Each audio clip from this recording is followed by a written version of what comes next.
sometimes you have to think like an alchemist.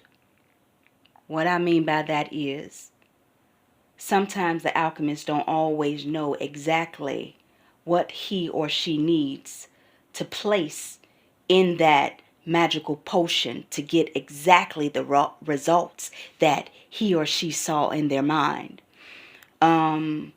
And within this life, we see that it's some things that we want. We want to manifest these things. And sometimes we get so discouraged by thinking that I'm not this god, I'm not this goddess, I'm not this magical mage, I'm not this, whatever spiritual being you may deem yourself. You may think that that's not you because of the results of, the spell that you're actually doing, or the results of, the work that you're putting in. But that's not always the case. An alchemist knows that don't just try one time. You have to try again, and then again, and then again, and then sometimes again. And the reason why you try again is because an alchemist is nothing more but a perfectionist. It's never settled with the last result.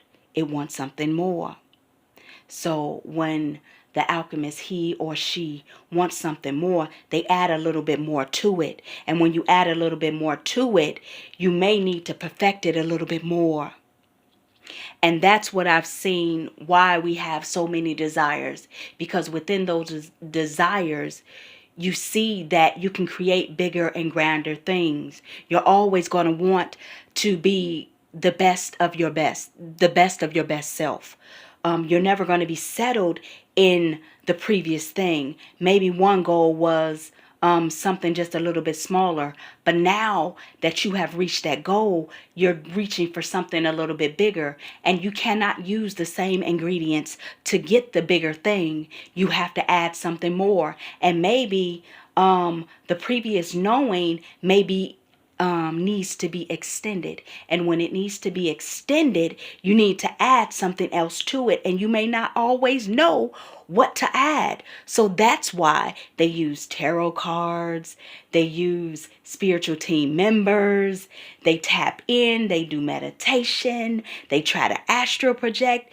All these different methods is so they can gain. And when I say gain, when I say they, I mean you or even me. We try to gather all these pieces because we're trying to accomplish this grand potion that will finally achieve, where we will be able to achieve all the things that we dream of. It's not that it is not achievable, but sometimes we need to use different ingredients.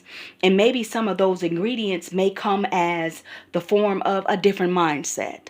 Sometimes we may need a different mindset. Sometimes we may need a different environment. And when we need a different environment, sometimes we need to change the actual location that we are in. Sometimes that's not always required for us to change the location that we're in, because sometimes we just move with the power of our mind, changing the different location.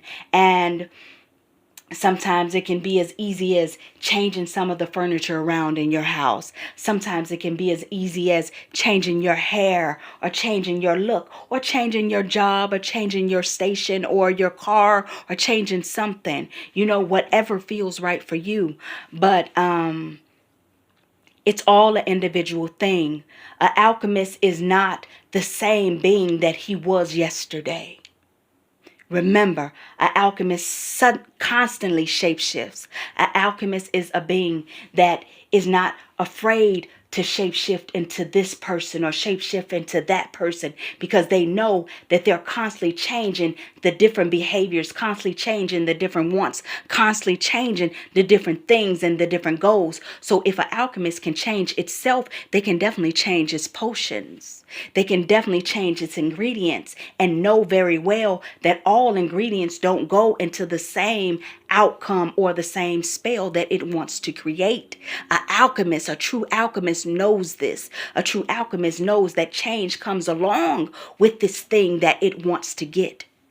Now, sometimes the space that the alchemist works in may tell them. So we're going to say, for instance, the space that the alchemist the alchemist works in is the world. The world is the alchemist's ingredients. And sometimes the world can say, you're no alchemist. You can't create this. You can't create that. Do you see the results? The results is something that you didn't call for. The results is something that you didn't ask for. But an alchemist knows that he or she is always an alchemist. And all it takes is for the alchemist to find that right ingredient and to place it within its potion. And there, voila, he has his dream or she has her dream. Now, something that the alchemist had to, grow and change itself into knowing and to holding on to is patience. Everything here in this world is fast, fast, fast. Go, go, go. I don't have time for this. I don't have time for that. I want it now. But one thing that a true alchemist is patient. He or she knows that he needs or she needs to be patient within its mind and know, just like a stove, it has to cook. And the bigger it is, the grander it is, the more it has to cook. You can't get it out too quickly or it'll be half done and you won't like it. And that's what comes along with sometimes I'll just look at even me. I ask my spiritual team, how come you're not giving me what I want right now? I think that I have put my work in. I want it now. But what they are doing is they are perfecting it. I don't want garbage. I want the best. You don't want garbage. You want the best. So what does the best mean? The best mean that we have to be patient and we may have to wait. And it's always better to have a surprise. Even though some of us hate surprises, I want to know. But just think that when you get that surprise, it's going to be more than you could have ever dreamed or imagined. And also know that you put your hand in that. You didn't just give it to your spiritual team to bake it or cook it. You are alchemist and you created your dream.